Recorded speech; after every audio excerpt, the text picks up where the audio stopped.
Duluth, it is one of the most beautiful places in Minnesota, known for its serene sights and calming nature.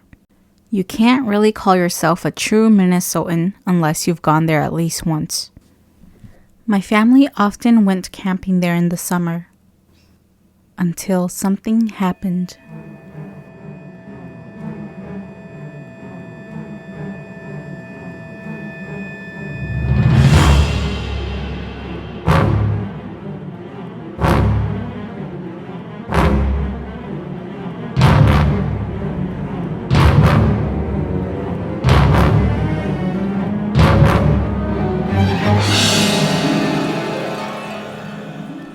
In 2015, we planned another camping trip to Duluth.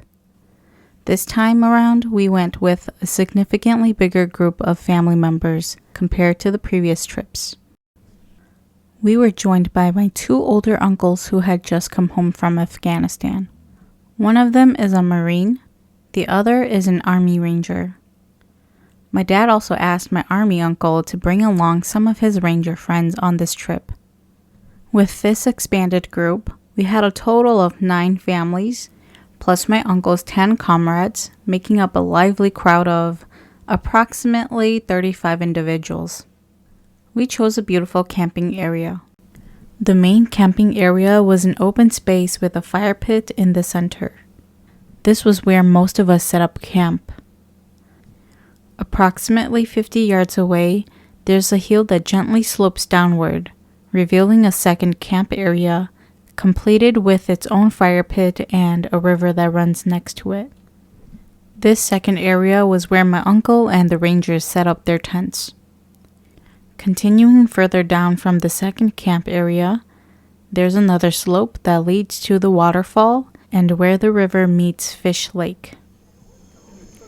When we got there that afternoon, my mom and aunts led us girls as we began setting up lunch. The rest of the men began unloading and setting up camp in both Area 1 and Area 2. By the time everyone ate and settled down, it was about 4 p.m. Half of us started heading down the hill toward the waterfall and river to swim. On our way down, we passed the second area and saw my uncle and the Army guys. They were pulling a huge broken pine tree into the river.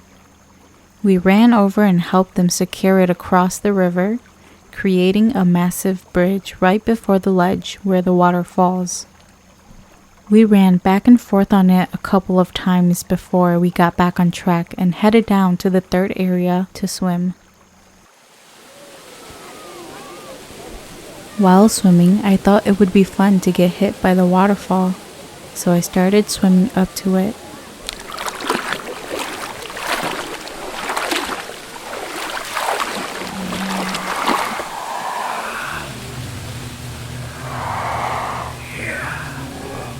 I began hearing someone mumbling words. As I got closer to the waterfall, I heard a scream. Then, I was tugged underwater.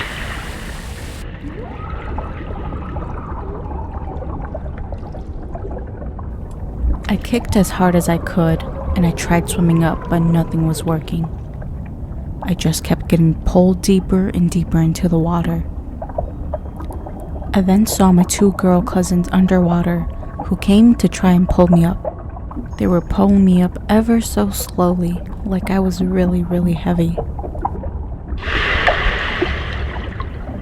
Then dove in one of the rangers that saw us. He joined my 2 girl cousins, and the 3 of them managed to pull me up to the surface. As soon as we surfaced, I started gasping for air. While the ranger swam and tried to get me to shore, I looked back at the base of the waterfall. There was a woman. She was smiling and chuckling at me. We arrived at shore, but I was screaming and pointing to the waterfall. I told everyone around me what happened and what I saw. My dad and uncles, they're very protective, so they took their guns and pointed it at the waterfall. My dad shouted, "Whatever you are, leave us alone. We returned to the main camp area where we had lunch earlier. I was scolded by my mom for being so careless. That night during dinner, I sat next to my Marine uncle. I recounted what happened, and I went into further details on that lady that I saw at the waterfall. That woman that I saw, she had uneven patches of long, stringy hair. She just kept smiling at me. My uncle stopped eating. Shing, was her hair by chance white? Yes? How'd you know? My uncle then told me something chilling. He explained. After your dad took you and your cousins back to the main camp area, me, Uncle Ting, and his ranger friends, we felt this weird vibe, so we swam to the waterfall. We couldn't find anything, but when we reached through the waterfall where you saw that woman's head, I pulled out a chunk of white hair. Don't worry though, there's a lot of us to protect you. We heard the loud scream coming from the river area. My uncles and the army guys, they took off running towards that second camp area where their tents were. The three of my girl cousins and I followed. As we got to the top of the hill looking down at that second camp area, we saw that all of their tents laid flat on the ground like someone took them down. My uncle yelled back at us. Hey, you girls go back. So we went back. While waiting nervously back at the main camp area with everyone else, I started hearing whispers.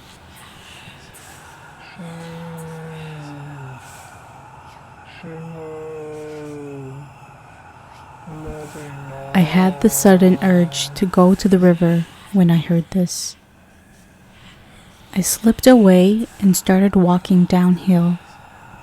I walked past my uncles and the army guys without them noticing me. I found myself standing right in front of the river, by that log bridge that we built earlier that day. I wanted to go into the river for some odd reason, like I was possessed. The whispers have transitioned into a loud, clear voice by now.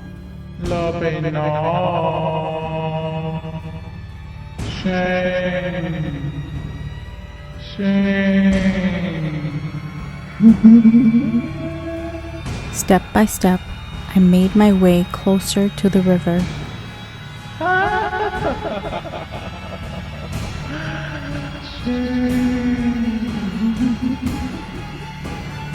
And that's when my uncles grabbed me by the arm. One of them pointed to the middle of the river. Floating in the water was a duck with a woman's face on it. It kept repeating my name. Everyone was shocked, including the army guys that came from behind and saw this anomaly. I froze in place and started crying, like, how is this happening? My Marine uncle took out his gun and shot the duck. When the sound of the gun fired, I felt a release. It seemed like the duck was hit. It slowly turned upside down in the water. There was something very strange about it though. This duck didn't have any feet. It just disappeared into the water. We quickly rushed back to the main camp area and explained everything to our parents and the older family members. 爹妹娘，你朝着找些天，我晒的标志到肚空，干肚的被木折了。得肉的可成了其中呢。 Listening to the elders, my mom decided we would be leaving as soon as the sun broke. Everyone returned to their tents to try and sleep until then. My uncles and their army guys decided to stay up at the main camp to watch over us. I laid in my sleeping bag next to my 3 girl cousins in our tent. They all fell fast asleep, but I struggled to do the same, as I was still shaken by the horror I saw earlier. Even though I was scared, it gave me comfort to hear my uncle and the army guys talking outside of the tent. Just laying there and being in my thoughts, I suddenly hear someone turning around in their sleeping bag. I hear whispers coming from my feet. I slowly looked up, and to my horror, that woman's face was pushing through our tent. I screamed so loud it woke up my cousins, and they all also saw the lady's face pushing through the tent. Our tent started shaking violently, and we began exiting the tent as fast as we could. My uncles and the guys came running. Our tent collapsed flat onto the ground, again, like someone took it down. My mom, seeing this, she was frightened. We scrambled to get all our things and got in the vehicles, ready to leave. That's when we noticed 2 of the cars had their tires cut, more so seemingly claw marks on them. Left with no choice at this point, my dad suggested that we all just sleep in our bags next to the fire pit where my uncles and the army guys can stay up and keep guard. Some of us went back to sleep, and some, like me, stayed up. Morning broke and we called our roadside assistance. They came and replaced our tires, and then we returned home. A few days passed and nothing seemed out of the ordinary at home. That was till both of my uncles returned back to their duties overseas. On that night, after sending off my uncles and saying our goodbyes to them, I had a dream that we were back at the waterfall. In that dream, I was on the log bridge, staring at the waterfall ledge, not being able to move a muscle.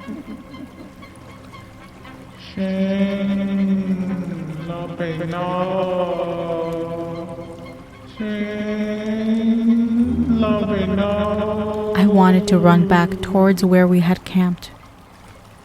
I saw the waterfall slowly split open, and the woman emerged from there. It was that lady. I could see her semi-bald head with white hair, dressed in a black dress. She smiled at me menacingly and started laughing. She floated towards me and grabbed my neck.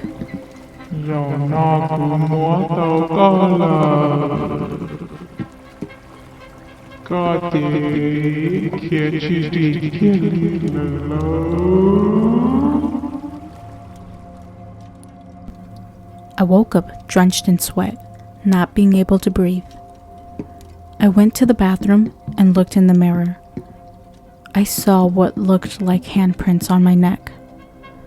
I ran to my parents' room and woke them up to show them.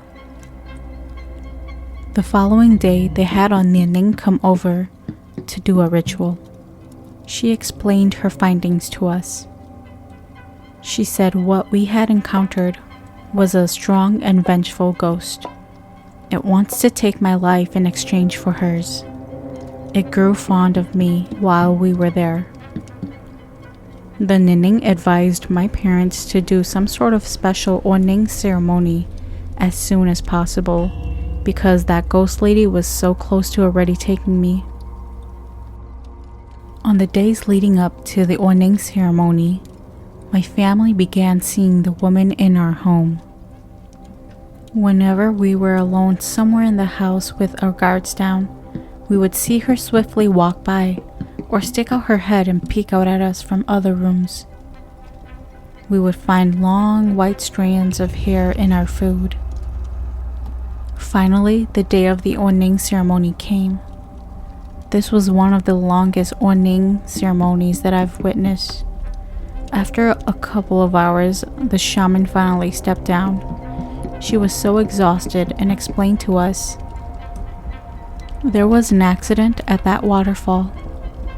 That lady wanted to exchange lives with me, and her goal was to not stop till she had me. As suggested by the Nianing, my dad and brothers took a cat and dressed it up in my clothes. They returned to the waterfall and released the cat there. Things began to go back to normal, and we stopped going to Duluth altogether. From that moment till now, it still haunts me.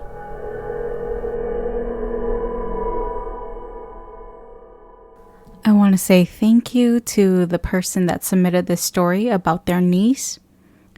I love Duluth, but after learning of this story, I don't think I'll be going back.